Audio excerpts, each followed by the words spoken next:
لیلۃ القدر کی رات وہ مبارک رات ہے جس رات کو 1000 مہینوں سے افضل قرار دیا گیا،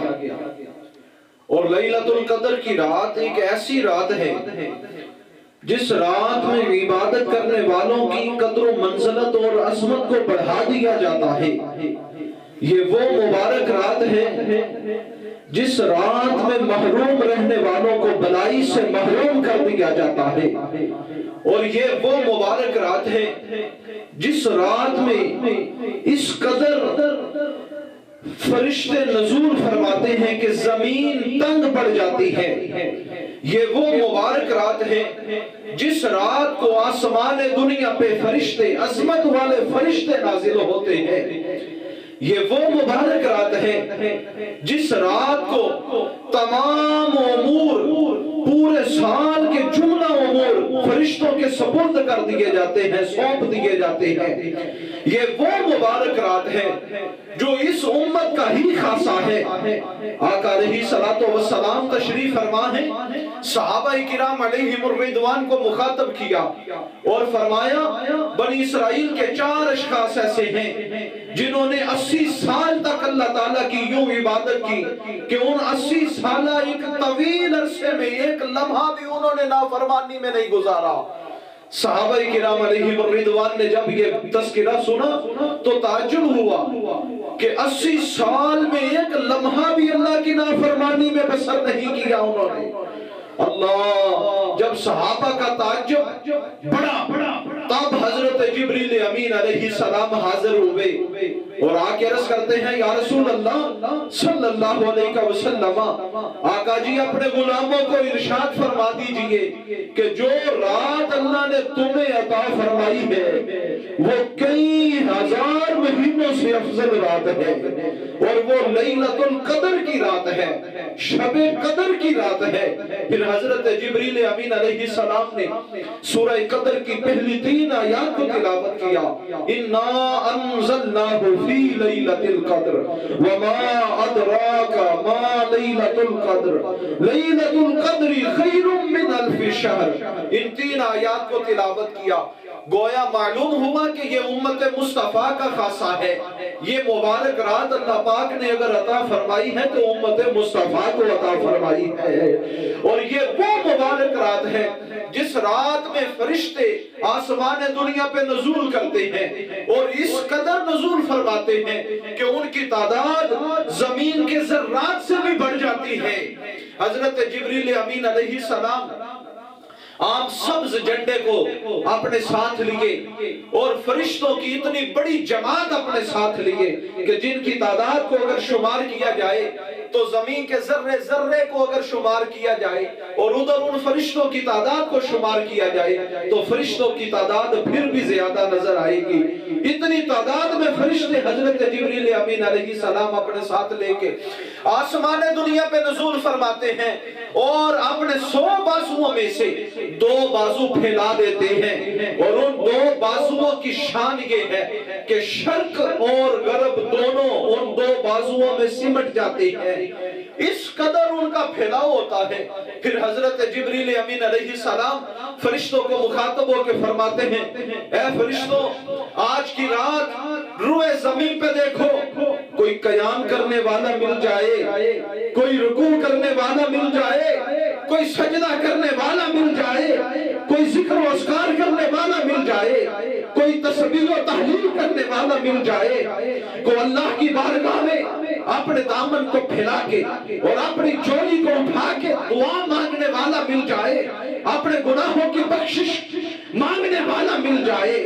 اپنے لیے رزق حلال تلاش کرنے والا مانگنے والا مل جائے، تو فرمایا ان کی دعا پہ آمین کہنا، اور یہی سلسلہ صبح تک جاری اور ساری رہتا ہے۔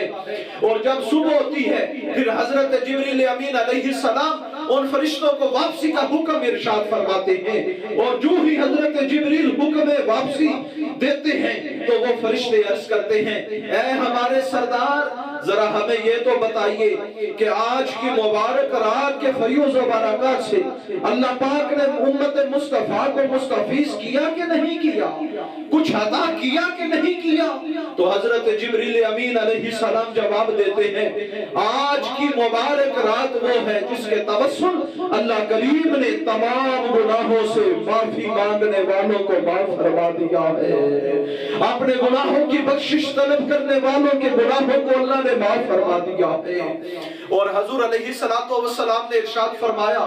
سارے جتنے بھی بڑے سے بڑے گناہگار کیوں نہ ہو سب کی بخشش ہو جاتی ہے، 4 اشخاص ایسے ہیں جن کی بخشش آج کی رات بھی نہیں ہوتی۔ صحابہ کرام علیہم الرضوان نے عرض کیا یا رسول اللہ وہ بدبخت کون کون ہے؟ حضور نے فرمایا ایک وہ جو شراب کا عادی ہے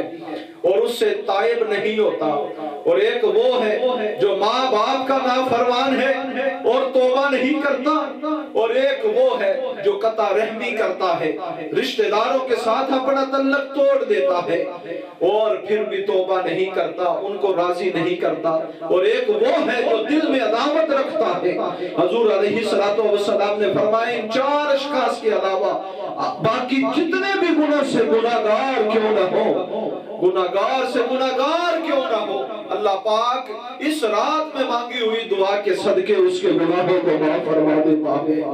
اور اس کی تعیین کو مخفی رکھا گیا، شب قدر کی تعیین کو مخفی رکھا گیا۔ اس کی ایک وجہ یہ بھی ہے کہ اللہ کریم نے کئی اشیاء ایسی ہیں جن کو اللہ نے مخفی رکھا ہے۔ مثال کے طور پہ موت کا کسی کو علم نہیں کب آئے، اس کو مخفی رکھا، کیوں؟ تاکہ بندہ ہمہ وقت موت کی تیاری میں مصروف رہے۔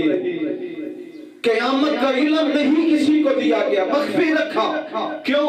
اس لیے تاکہ بندہ ہر وقت قیامت کی تیاری میں لگا رہے۔ ایسے ہی شب قدر کو مخفی رکھا گیا تاکہ بندہ ماہ رمضان المبارک کی ہر شب کو شب قدر سمجھ کے بسر کرے، اور جب بندہ ماہ رمضان کی ہر رات کو شب قدر کی طرح شب بیداری کر کے بسر کرتا ہے تو پھر گویا علماء فرماتے ہیں رب تعالیٰ فرشتوں میں فخر فرماتا ہے اے فرشتوں تم تو یہ کہتے تھے کہ یہ خون ریزی کرے گا، قتل و غارت کو عام کرے گا، زمین پہ فساد برپا کرے گا، تم نے تو اس کے فساد کو دیکھا ہے، ذرا یہ تو دیکھو ابھی اس کو علم بھی نہیں ہے کہ شب قدر آج کی رات ہے یا کل کی رات ہے، پھر بھی یہ ہر رات کو شب قدر سمجھ کے ہی بسر کر رہا ہے۔ اگر اس کو میں شب قدر کا علم دے دیتا تو پھر اس رات میں یہ کیسے عبادت کر کے مجھے راضی کر لیتا۔ ایک حکمت تو یہ بھی ہے، اور ایک بات یہ بھی بالکل درست ہے جو علامہ غلام رسول سعیدی علیہ رحمہ آپ نے اس بات کو نقل کیا۔ آپ فرماتے ہیں کہ اگر اس کو مخفی نہ رکھا جاتا، اس کا علم دے دیتے تو پھر حضور جانے کائنات صلی اللہ علیہ وسلم اپنی امت کو نہ بتلاتے تو پھر گویا یہ آپ کی شان رحمت للعالمین کے خلاف تھا کہ آپ کو علم تھا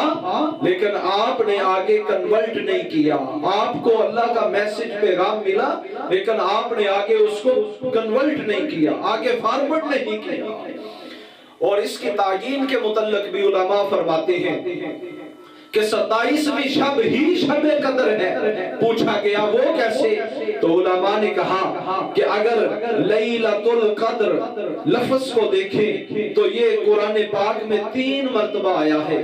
بلکہ اسی سورہ پاک میں 3 مرتبہ یہ آیا ہے، اور 3 مرتبہ یہ مذکور ہے جبکہ اس کے 9 حرف ہیں، لام یا لام تا الف لام قاف دال را، 9 حروف ہیں، اور یہ 3 مرتبہ 9 حروف آئے ہیں۔ 9 کو 3 سے ضرب دے تو 27 بنتا ہے، گویا یہ اشارہ دے رہا ہے ہمیں کہ 27ویں شب ہی شب قدر ہے، 27ویں شب ہی لیلۃ القدر کی رات ہے۔ اور ابن عباس رضی اللہ تعالیٰ عنہما آپ نے اس کے متعلق فرمایا کہ اللہ پاک کو سب سے زیادہ تاک عدد پسند ہے، اور پھر فرمایا کہ ان تاک عددوں میں سے 7 کا عدد ایسا ہے جو اللہ کو سب سے زیادہ محبوب ہے، اور